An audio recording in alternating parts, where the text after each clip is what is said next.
Hello friends and welcome back to our channel Naukri for you. आज हम लोग perfection IAS 90 day planner के science subject को cover करने वाले हैं जो डे 7 होने वाला है। इससे पहले डे 1 to 6 हमारे चैनल पे ऑलरेडी अपलोडेड है। अगर आपने उन्हें नहीं देखा तो आप जाके उन्हें देख लें। फ्रेंड्स, हमारे चैनल पे 90 डे प्लानर के सारे सब्जेक्ट के वीडियोस आपको मिल जाएंगे जो आपके आने वाले बीपीएससी पीटी के लिए बहुत ही हेल्पफुल होने वाला है, तो प्लीज़ जाके उन्हें देखें। और एक छोटी सी रिक्वेस्ट है, अगर आपको हमारी मेहनत, हमारे वीडियोस पसंद आ रहे हैं तो प्लीज़ हमारे चैनल को सब्सक्राइब करें और छोटा सा टारगेट 1K सब्सक्राइबर का हमारे अचीव करने में हमारी हेल्प करें। फ्रेंड्स, आप हमारे वीडियो को लाइक करें, शेयर करें अपने फ्रेंड्स और स्टडी ग्रुप में। कमेंट करके बता भी सकते हैं कि आपको और भी कौन से टॉपिक से रिलेटेड वीडियोस चाहिए। चलिए फ्रेंड्स, शुरू करते हैं बिना किसी देरी के बहुत ही इम्पोर्टेंट वीडियो। तो ये रहा साइंस का चैप्टर है रासायनिक बंधन आवर्त सारणी। तो देख लेते हैं इसके सबसे पहले क्वेश्चन को। आयनिक बंधन सदैव किसके बीच बनता है? तो इसका करेक्ट आंसर हो जाएगा ए, धातु और अधातु परमाणु। आयनिक बंधन हमेशा धातु और अधातु परमाणु के बीच बनता है। यह वास्तव में धनायन और ऋणायन के बीच आकर्षण बल है। आयनिक बॉन्ड एक परमाणु से दूसरे परमाणु में इलेक्ट्रॉन के स्थानांतरण से बनता है। इलेक्ट्रॉन के स्थानांतरण के कारण धनायन एवं ऋणायन उत्पन्न होता है। आयनिक बॉन्ड में धातु परमाणु गैर धातु परमाणु को इलेक्ट्रॉन दान करता है, जिसके परिणाम स्वरूप धातु धनात्मक चार्ज आयन बन जाता है, जबकि गैर धातु ऋणात्मक चार्ज आयन बन जाता है। ये धनायन और ऋणायन स्थिर वैद्युत आकर्षण बल के कारण एक दूसरे को आकर्षित करते हैं और आयनिक यौगिक बनाते हैं। बढ़ते अपने अगले प्रश्न पे।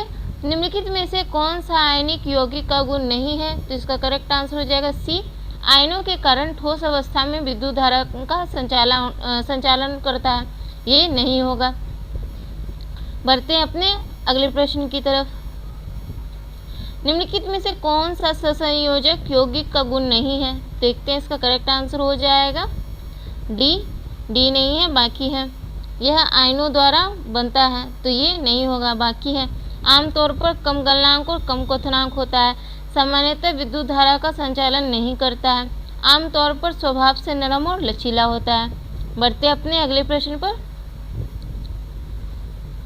निम्नलिखित में से कौन सा सही नहीं है? तो इसमें गलत पूछ रहा है, तो इसका करेक्ट आंसर हो जाएगा डी। ये गलत है, बाकी सही है। AlCl3 में ऑक्टेट नियम नहीं लगता।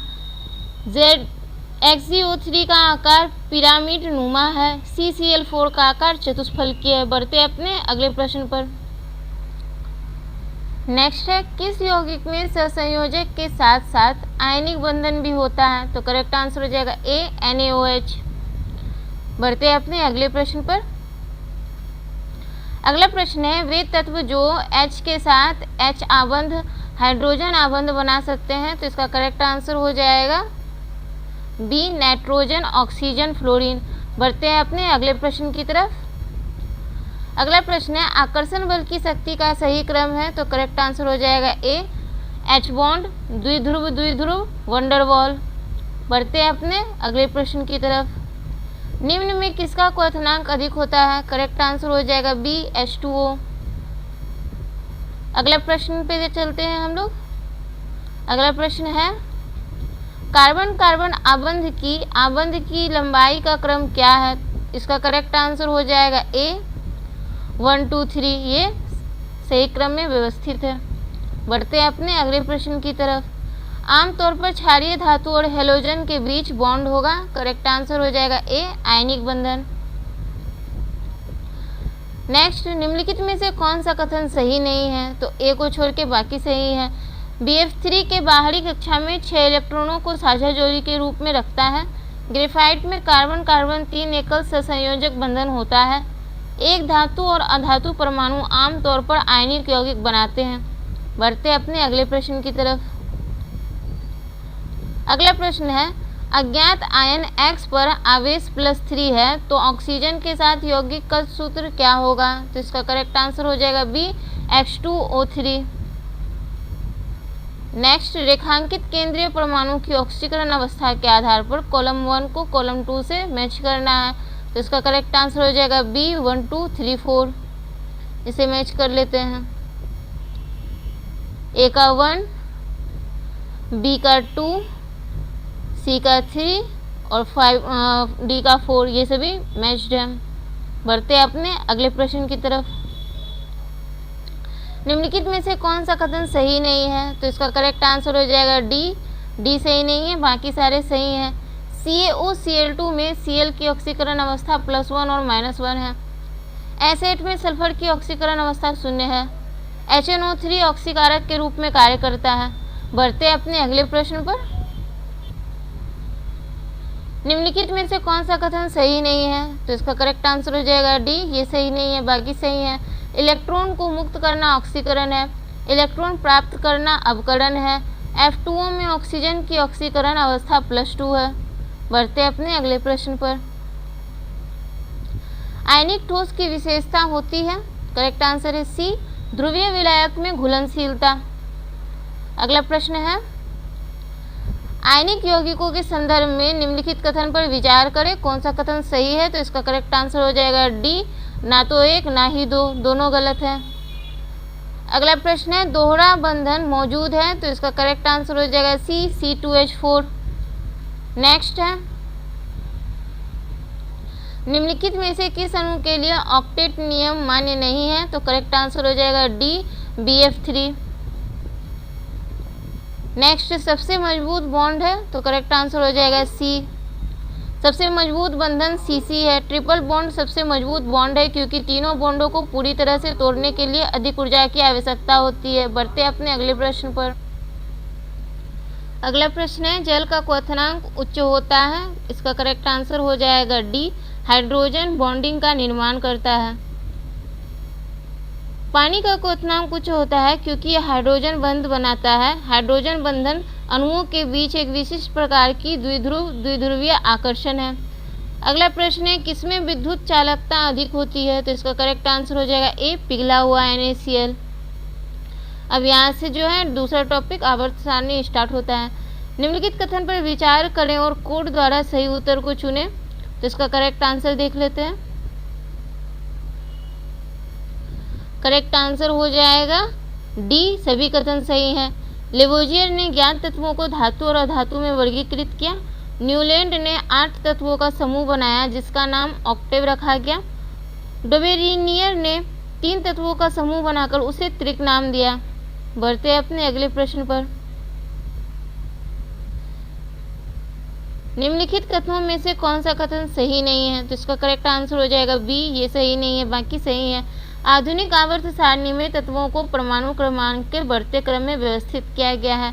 डोबेरिनियर द्वारा निर्मित त्रिक 3 तत्वों का समूह का गुण समान है। बढ़ते हैं अपने अगले प्रश्न पर। आधुनिक आवर्त सारणी के लिए निम्नलिखित में से कौन सा कथन सही नहीं है? तो बी सही नहीं है, बाकी सही है। तत्वों को परमाणु क्रमांक के बढ़ते क्रम में व्यवस्थित किया गया है। शून्य समूह में उत्कृष्ट गैसें होती हैं। यह हेनरी मोसले द्वारा बनाया गया है। बढ़ते अपने अगले प्रश्न पर। निम्नलिखित में से कौन सा कथन इस कथन से संबंधित है कि तत्वों के गुण उनके परमाणु द्रव्यमान के आवर्ती फलन है? करेक्ट आंसर है सी, मेंडलीव। नेक्स्ट, निम्नलिखित कथन पर विचार करें और कोड द्वारा सही कथन चुनें। इसका करेक्ट आंसर हो जाएगा सी, 1 और 2 दोनों सही हैं। ऑक्सीजन भूपर पट्टी में सबसे प्रचुर मात्रा में पाया जाने वाला तत्व है। हाइड्रोजन ब्रह्मांड में सबसे प्रचुर मात्रा में पाया जाने वाला तत्व है। ऑक्सीजन भूपर पट्टी में 46.8% भाग का निर्माण करती है, जबकि सिलिकॉन 27.2% का योगदान देती है। ऑक्सीजन के बाद सबसे ज़्यादा जो है वो सिलिकॉन ही पाई जाती है।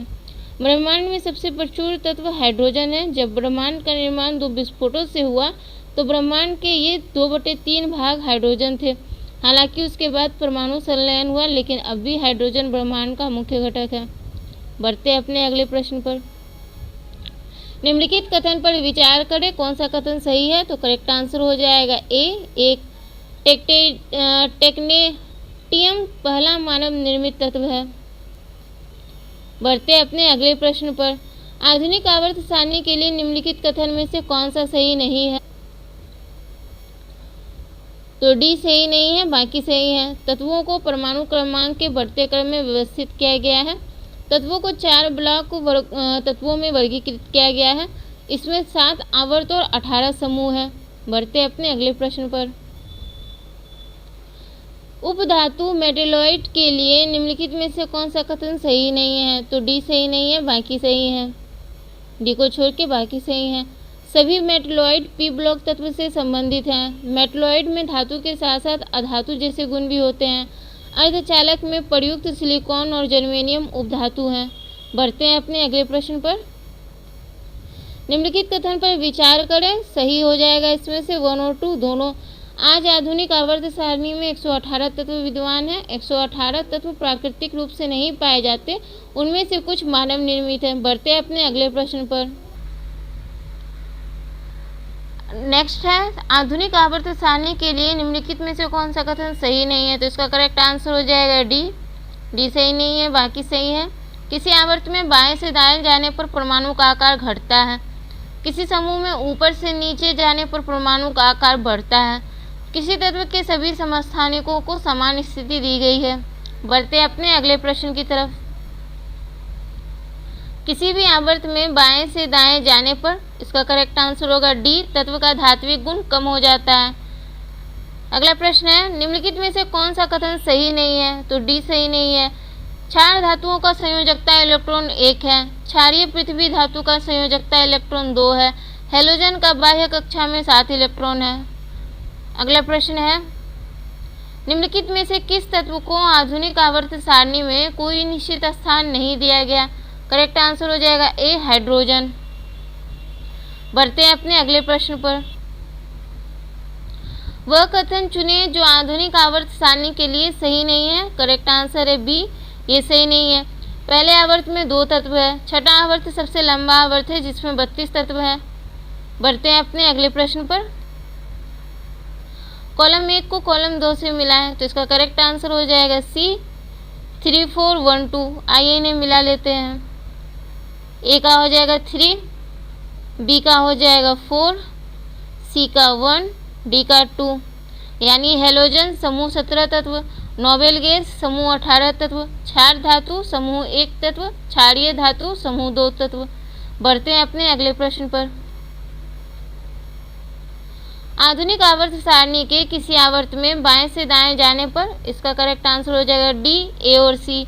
धात्विक प्रकृति कम हो जाती है, परमाणु आकार घट जाता है। अगला प्रश्न है, आधुनिक आवर्त सारणी के समूह में ऊपर से नीचे जाने पर, तो पूछ रहा है क्या होगा इसका करेक्ट आंसर? तो हो जाएगा सी, 3 और 4। धात्विक गुण बढ़ता है, गलनांक कम हो जाता है। बढ़ते हैं अपने अगले प्रश्न पर। यदि X के बाह्य कोश में 7 इलेक्ट्रॉन है तो हाइड्रोजन के साथ बनने वाले संभावित यौगिक होगा। करेक्ट आंसर है सी, HX। नेक्स्ट है, जल की अस्थायी कठोरता के लिए कौन उत्तरदायी है? इसका करेक्ट आंसर हो जाएगा ए, मैग्नीशियम और कैल्शियम के सल्फेट और क्लोराइड। बढ़ते हैं अपने अगले प्रश्न पर। हेलोजन के लिए निम्नलिखित में से कौन सा कथन सही नहीं है? करेक्ट आंसर हो जाएगा डी, ये सही नहीं है। ये सभी हाइड्रोजन के साथ अम्ल बनाते हैं। उनके बाहरी आवरण में 7 वैलेंस इलेक्ट्रॉन होते हैं। ब्रोमीन कमरे के तापमान पर लाल भूरे रंग का तरल है। बढ़ते हैं अपने अगले प्रश्न पर। अगला प्रश्न है, उत्कृष्ट गैसों के लिए निम्नलिखित में से कौन सा कथन सही नहीं है? उससे पहले फ्रेंड्स, अगर आपने अभी तक वीडियो को लाइक नहीं किया और आप यहाँ तक पहुँच चुके हैं तो प्लीज़ जल्दी से लाइक कर दें, आगे आप भूल जाएंगे। और अगर आप न्यू हैं और अभी तक हमारे चैनल को सब्सक्राइब भी नहीं किया तो प्लीज़ सब्सक्राइब आवर चैनल, ताकि मोटिवेट होकर के हम ऐसे ही यूजफुल वीडियो कंटिन्यू ला पाएँ। इसका करेक्ट आंसर हो जाएगा डी, सभी नोबेल गैसों में बाहरी कक्षा में 8 इलेक्ट्रॉन होते हैं। ये गलत है, बाकी सही है। इसमें उच्च आयनिक क्षमता है। ये एकल परमाणु गैस है। इसे आधुनिक आवर्त सारणी के 18वें समूह में रखा गया है। बढ़ते अपने अगले प्रश्न पर। नेक्स्ट है, कैंसर के इलाज के लिए किस अक्रिय गैस का उपयोग किया जाता है? इसका करेक्ट आंसर हो जाएगा बी, रेडॉन। रेडॉन की परमाणु संख्या 86 है और ये छठे आवर्त का एक तत्व है। यह एक रेडियोधर्मी, गंधहीन और स्वादहीन उत्कृष्ट गैस है। जेनॉन का उपयोग कैंडसेंट बिजली के बल्बों को भरने में किया जाता है। यह एकमात्र नोबेल गैस है जो ऑक्सीजन और फ्लोरीन के साथ यौगिक बनाती है। आर्गन पृथ्वी के वायुमंडल में सबसे प्रचुर गैस है और पृथ्वी के वायुमंडल में तीसरी सबसे प्रचुर गैस है। इसका उपयोग टाइटेनियम और अन्य प्रतिक्रियाशील तत्व के उत्पादन में निष्क्रिय वातावरण के रूप में किया जाता है। इसका उपयोग प्रकाश बल्ब में ऑक्सीकरण को रोकने के लिए भी किया जाता है। अगला प्रश्न है, अग्रिय गैसें रासायनिक अभिक्रिया में भाग नहीं लेती क्योंकि? इसका करेक्ट आंसर हो जाएगा डी, बाहरी कक्षा में पूर्ण डुप्लेट और ऑक्टेट इलेक्ट्रॉन के कारण सभी स्थिर है। बढ़ते हैं अपने अगले प्रश्न पर। सूर्य के लिए निम्नलिखित कथनों पर विचार करें, कौन सा कथन सही है? इसका करेक्ट आंसर देख लेते हैं। करेक्ट आंसर हो जाएगा बी, 2 और 3 सही है। यह प्लाज्मा अवस्था में है, परमाणु संलयन के कारण ऊर्जा मुक्त होती है। बढ़ते अपने अगले प्रश्न पर। अम्लीय शक्ति का सही क्रम है, तो इसका करेक्ट आंसर हो जाएगा ए, HI, HBr, HCl, HF। बढ़ते हैं अपने अगले प्रश्न पर। हैलोजन के लिए निम्नलिखित में से कौन सा कथन सही नहीं है? तो इसका करेक्ट आंसर हो जाएगा सी, ये गलत है, बाकी सही है। ब्रोमीन कमरे के तापमान पर एक लाल भूरे रंग का तरल है। आंसू गैस तैयार करने के लिए क्लोरीन का उपयोग किया जाता है। एस्टेटिन को छोड़कर सभी हैलोजन मानव शरीर में पाए जाते हैं। बढ़ते हैं अपने अगले प्रश्न पर। किसी समूह में ऊपर से नीचे जाने पर कोड द्वारा सही उत्तर चुने, तो करेक्ट आंसर होगा डी, 1, 2, 3। परमाणु आकार, परमाणु त्रिज्या बढ़ती है, आयनीकरण ऊर्जा कम हो जाती है, गलनांक कम हो जाता है। अगला प्रश्न है, उपधातु के लिए निम्नलिखित में से कौन सा कथन सही नहीं है? तो इसका करेक्ट आंसर हो जाएगा बी, ये सही नहीं है, बाकी सही है। इसमें धातु और अधातु दोनों के गुण हैं। आमतौर पर अर्धचालक में उपयोग किया जाता है। विद्युत धारा के संचालन के लिए इसका प्रतिरोध चालक से अधिक होता है। बढ़ते अपने अगले प्रश्न पर। निम्नलिखित में से कौन सा कथन सल्फ्यूरिक एसिड के लिए सही नहीं है? तो आइए देख लेते हैं इसे। इसका करेक्ट आंसर हो जाएगा डी, डी सही नहीं है, बाकी सही है सल्फ्यूरिक एसिड के लिए। निर्जलीकरण एजेंट के रूप में उपयोग किया जाता है। इसका उपयोग लेड स्टोरेज बैटरी में किया जाता है। प्रतिक्रिया की ऊष्माक्षेपी प्रकृति के कारण इसका तनुकरण बहुत तीव्र होता है। बढ़ते हैं अपने अगले प्रश्न पर। निम्नलिखित में से कौन सा कथन सही नहीं है? तो करेक्ट आंसर हो जाएगा सी, HNO3 अम्लीय वर्षा का एक घटक है। HNO3 एक्वारेजिया का एक घटक है। टिनिट्रोफेनॉल पिक्रिक एसिड एक विस्फोटक है।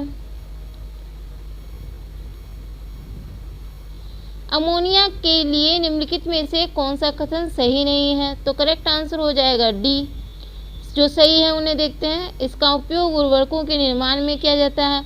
रेफ्रिजरेटर में प्रयुक्त तरल अमोनिया, अमोनिया अणु का पिरामिड आकार होता है। अगला प्रश्न है, आवर्त सारणी में एक ही समूह के तत्वों की सामान्य विशेषताएं क्या हैं? तो इसका करेक्ट आंसर हो जाएगा सी, बाहरी कक्षा में इलेक्ट्रॉन की कुल संख्या। बढ़ते हैं अपने अगले प्रश्न पर। निम्नलिखित में से किसका उपयोग स्मोक बम बनाने के लिए किया जाता है? करेक्ट आंसर है डी, फास्फोरस। अगला प्रश्न है, सूखा पाउडर अग्निशामक यंत्र में होता है। करेक्ट आंसर है डी, रेत और सोडियम बाइकार्बोनेट। नेक्स्ट, फास्फोरस को पानी में इसलिए रखा जाता है क्योंकि यह प्रतिक्रियाशील तत्व है।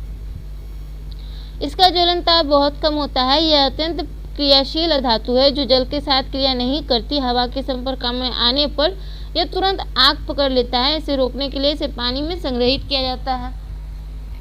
बढ़ते अपने अगले प्रश्न पर। प्रकृति में जल का सबसे शुद्ध रूप है। करेक्ट आंसर हो जाएगा ए, वर्षा जल। बढ़ते अपने अगले प्रश्न पर। आधुनिक आवर्त सारणी में F ब्लॉक तत्वों की कुल संख्या है। करेक्ट आंसर हो जाएगा ए, 28। अगला प्रश्न है, नोबेल गैस के लिए निम्नलिखित में से कौन सा कथन सही नहीं है? तो करेक्ट आंसर हो जाएगा बी, ये सही नहीं है, बाकी सही है। यह आधुनिक आवर्त सारणी के समूह 18 में मौजूद है। आर्गन वायुमंडल में सबसे प्रचुर मात्रा में पाए जाने वाली उत्कृष्ट गैस है। हीलियम में संयोजकता कोष में 2 इलेक्ट्रॉन होते हैं। बढ़ते अपने अगले प्रश्न पर। वह धातु जो कमरे के तापमान पर लाल भूरे रंग का तरल है। तो इसका करेक्ट आंसर हो जाएगा बी, ब्रोमीन। अगला प्रश्न है, निम्नलिखित में से कौन सी अधातु चमक और ऊर्ध्वपातन गुण प्रदर्शित करती है? करेक्ट आंसर हो जाएगा बी, आयोडीन। बढ़ते हैं अपने अगले प्रश्न पर। किस समूह के तत्वों को संक्रमण धातु कहा जाता है? तो इसका करेक्ट आंसर हो जाएगा सी। सी को देख लेते हैं। समूह संख्या 3 से 12 इन्हें जो है संक्रमण धातु कहा जाता है। बढ़ते अपने अगले प्रश्न की तरफ। अगला प्रश्न है, निम्नलिखित में से कौन सा कथन सही नहीं है? तो इसका करेक्ट आंसर हो जाएगा बी, ये सही नहीं है, बाकी सही है। ब्रह्मांड में सबसे प्रचुर तत्व हाइड्रोजन है।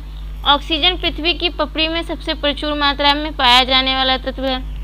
एल्यूमिनियम पृथ्वी की पपड़ी में सबसे प्रचुर मात्रा में पाए जाने वाली धातु है। बढ़ते हैं अपने अगले प्रश्न पर। आधुनिक आवर्त सारणी के किसी आवर्त में बाएं से दाएं जाने पर करेक्ट आंसर है सी, इलेक्ट्रॉन बंधुता बढ़ जाती है। बढ़ते हैं अपने अगले प्रश्न पर। आधुनिक आवर्त सारणी के समूह में ऊपर से नीचे जाने पर तो करेक्ट आंसर हो जाएगा ए, परमाणु आकार बढ़ता है। बढ़ते हैं अपने अगले प्रश्न पर। द्रव्यमान द्वारा जल में ऑक्सीजन की प्रतिशत संरचना है, तो इसका करेक्ट आंसर हो जाएगा सी, 88.89%। पानी के अणु में द्रव्यमान के अनुसार ऑक्सीजन की प्रतिशत संरचना 88.89% है। H2O का आणविक भार 18 N है, जिसमें ऑक्सीजन का योगदान 16 U है। अगला प्रश्न है, हाइड्रोजन सर्वोत्तम ईंधन क्यों है? तो इसका करेक्ट आंसर हो जाएगा सी, ए और बी दोनों।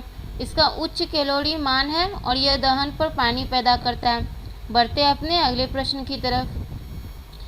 NaCl जल में घुल सकता है क्योंकि इसका करेक्ट आंसर हो जाएगा सी, ए और बी दोनों। पानी ध्रुवीय विलायक है और पानी आयनिक ठोस के आयनों के साथ हाइड्रोजन बंधन बनाता है। बढ़ते अपने अगले प्रश्न पर। एक तत्व M का इलेक्ट्रॉनिक विन्यास 2, 8, 4 है। आधुनिक आवर्त सारणी में तत्व M को रखा गया है, तो इसका करेक्ट आंसर हो जाएगा सी, 14वां समूह। बढ़ते अपने अगले प्रश्न पर। 25 डिग्री सेंटीग्रेड पर जल का pH मान 7 होता है। तापमान बढ़ाने से करेक्ट आंसर हो जाएगा ए, pH मान घट जाता है। बढ़ते अपने अगले प्रश्न पर। माचिस की तीली में फास्फोरस के अपरूप का उपयोग किया जाता है, तो इसका करेक्ट आंसर हो जाएगा बी, लाल फास्फोरस। बढ़ते अपने अगले प्रश्न की तरफ। अगला प्रश्न है, धातुओं की अभिक्रियाशीलता क्रम, तो इसका करेक्ट आंसर हो जाएगा सी, के, Na, Ca, Mg। अगला प्रश्न है, आधुनिक आवर्त सारणी में किस समूह के तत्व का उपयोग उर्वरक एवं विस्फोटक बनाने में किया जाता है? करेक्ट आंसर हो जाएगा डी, समूह 15। समूह 15 के जिन तत्वों का उपयोग उर्वरक एवं विस्फोटक तैयार करने में किया जाता है, उनमें मुख्य रूप से नाइट्रोजन एवं फास्फोरस का उपयोग किया जाता है। अमोनियम नाइट्रेट, अमोनिया का नमक और नाइट्रिक एसिड उर्वरकों और विस्फोटकों में व्यापक रूप से उपयोग किया जाता है। DAP दुनिया का सबसे अधिक इस्तेमाल किए जाने वाला फास्फोरस उर्वरक है। अन्य फास्फोरस उर्वरक NPK, MAP और SSP हैं। अगला प्रश्न है, ओजोन परत के क्षय के लिए कौन सी गैस उत्तरदायी है? करेक्ट आंसर हो जाएगा सी, ए और बी दोनों।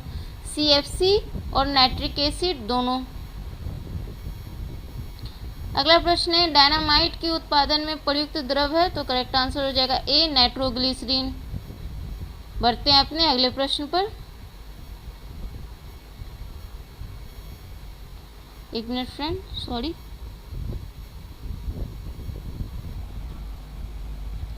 भारी पानी जल का उपयोग इस प्रकार किया जाता है, तो करेक्ट आंसर हो जाएगा सी, ए और बी। परमाणु रिएक्टर में शीतलक, परमाणु रिएक्टर में मॉडरेटर। बढ़ते अपने अगले प्रश्न पर। ट्यूबलाइट में भरी हुई गैस है, करेक्ट आंसर हो जाएगा सी, पारावाष्प के साथ आर्गन। अगला प्रश्न है, जल की अस्थायी कठोरता किसकी उपस्थिति के कारण होती है? तो करेक्ट आंसर हो जाएगा सी, Mg(HCO3)2 + Ca(HCO3)2, यानी कि मैग्नीशियम हाइड्रोजन कार्बोनेट और कैल्शियम हाइड्रोजन कार्बोनेट के कारण। अब बढ़ते हैं अपने अगले प्रश्न की तरफ। तो यहाँ से एक नया चैप्टर है कार्बन और उसके यौगिक, उसका सबसे पहला क्वेश्चन देख लेते हैं। निम्नलिखित में से कौन सा हीरा और ग्रेफाइट के लिए सत्य नहीं है? तो करेक्ट आंसर हो जाएगा ए, ये सत्य नहीं है। जो सही है उन्हें देखते हैं। दोनों कार्बन के अप्रूप है। हीरे में एक कार्बन परमाणु 4 अन्य कार्बन परमाणुओं से जुड़ा हुआ रहता है। ग्रेफाइट विद्युत धारा का संचालन करता है। तो ये तीनों पॉइंट जो है बी, सी, ए सही है। बढ़ते अपने अगले प्रश्न की तरफ।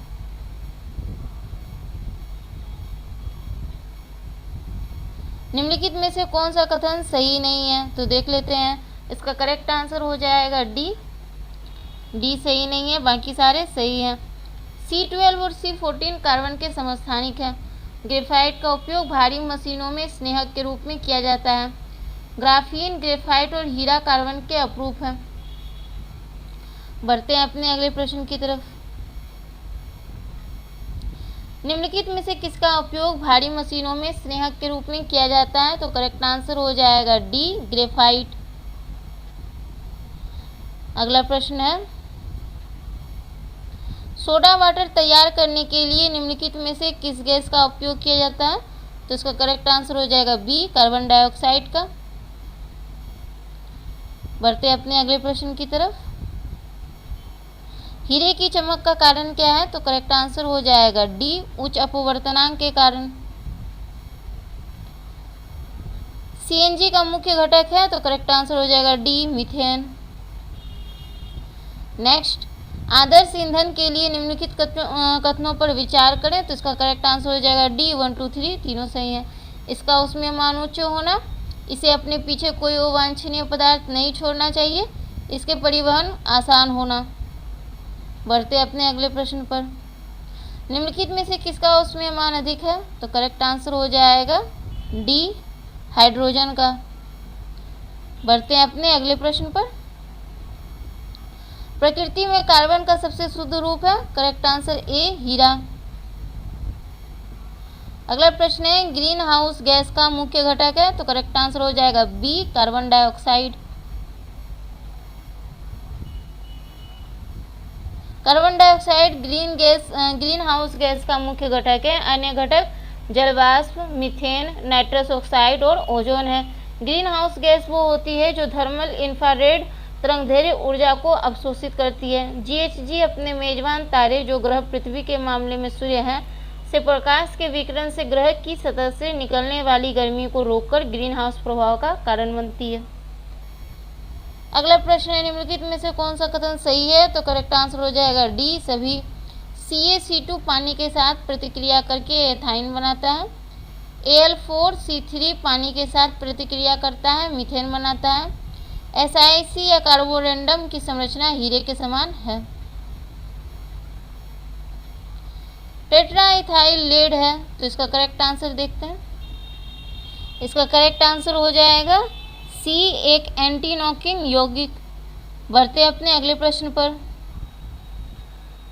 एथाइन एसिटिलीन में सिग्मा बॉन्ड की संख्या है। तो करेक्ट आंसर हो जाएगा ए, 3। बढ़ते हैं अपने अगले प्रश्न की तरफ। P4 में सिग्मा बॉन्ड की संख्या है। तो करेक्ट आंसर हो जाएगा डी, 6। बढ़ते हैं अपने अगले प्रश्न पर। एथीन और बेंजीन में सिग्मा बॉन्ड की संख्या है। तो करेक्ट आंसर हो जाएगा बी, 5 और 12। नेक्स्ट, बेंजीन में सिग्मा और पाई बॉन्ड की संख्या है। सी, 12, 3। नेक्स्ट, एथाइन एसिटिलीन के लिए निम्नलिखित में से कौन सा कथन सही नहीं है? तो इसमें गलत कथन पूछ रहा है। तो इसका करेक्ट आंसर हो जाएगा डी, ये गलत है, बाकी सही है। ऑक्सीजन और एसिटिलीन का मिश्रण वेल्डिंग गैस के रूप में उपयोग किया जाता है। एसिटिलीन का उपयोग फलों को पकाने वाले एजेंट के रूप में किया जाता है। कैल्शियम कार्बाइड पानी के साथ एसिटिलीन छोड़ता है। बढ़ते हैं अगले प्रश्न की तरफ। विकृत स्पिरिट या अल्कोहल क्या है? करेक्ट आंसर हो जाएगा सी, इथेनॉल, मेथनॉल और पिराडीन। नेक्स्ट, केरोसिन, डीजल, पेट्रोल का मुख्य घटक तत्व है। करेक्ट आंसर हो जाएगा बी, कार्बन और हाइड्रोजन। बढ़ते हैं अगले प्रश्न पर। निम्नलिखित में से किसमें केवल Cc शामिल है? तो करेक्ट आंसर है, तो करेक्ट आंसर हो जाएगा इसका सी, C4H10। बढ़ते अपने अगले प्रश्न पर।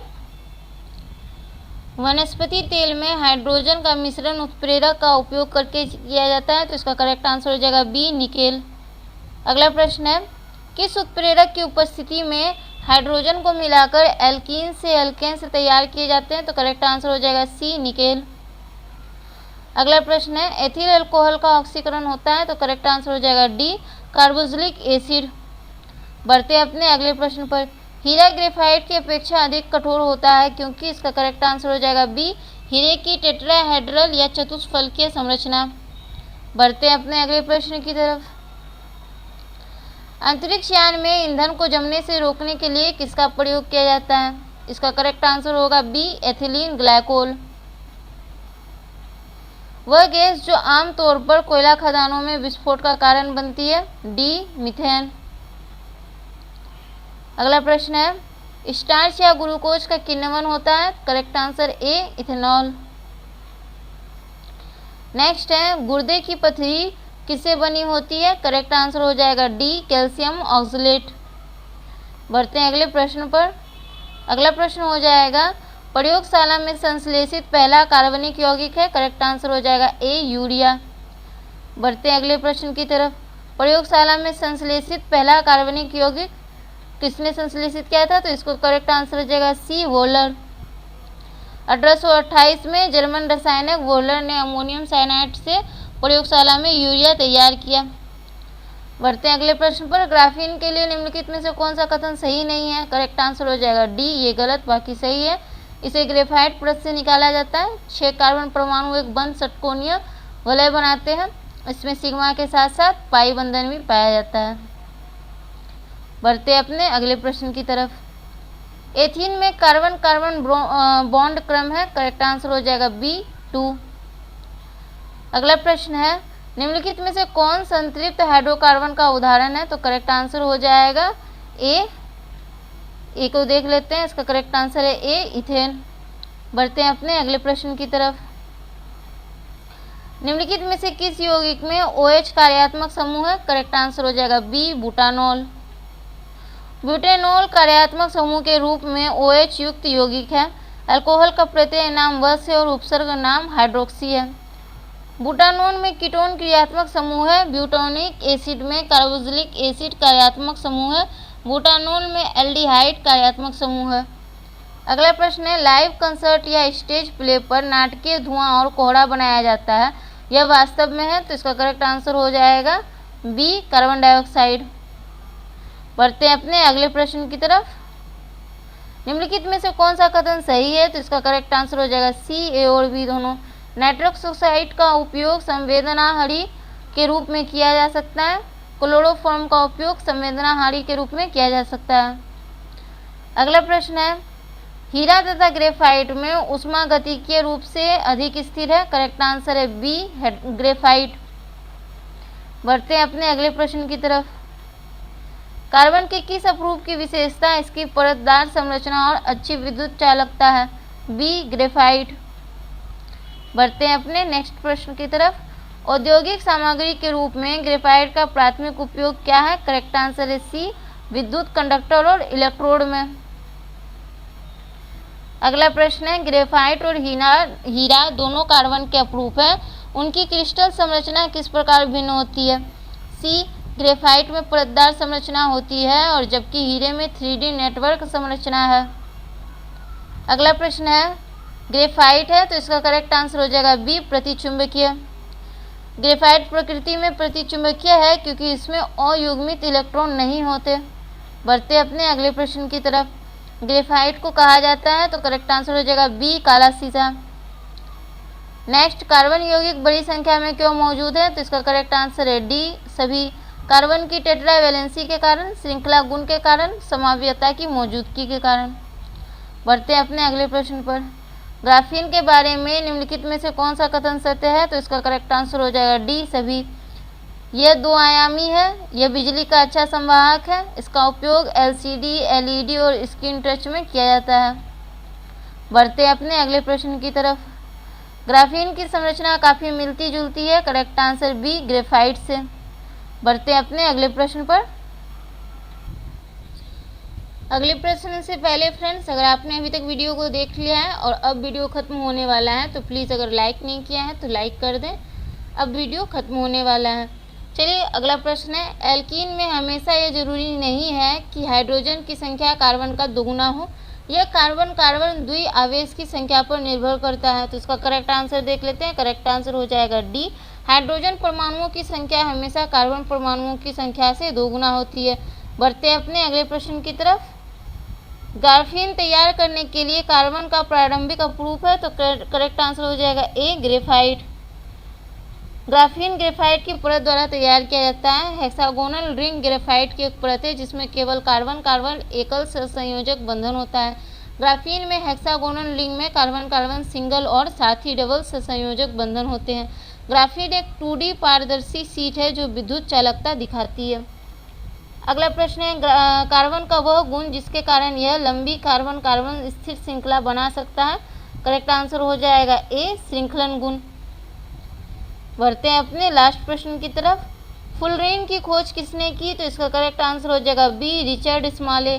1983 में फुलरेन नामक कार्बन का तीसरा क्रिस्टलीय अपरूप 3 वैज्ञानिकों RI स्मॉली, RF कर्ल और HW क्रोटो द्वारा सामूहिक रूप से खोजा गया था, जिसे रसायन विज्ञान में 1996 का नोबेल पुरस्कार मिला था।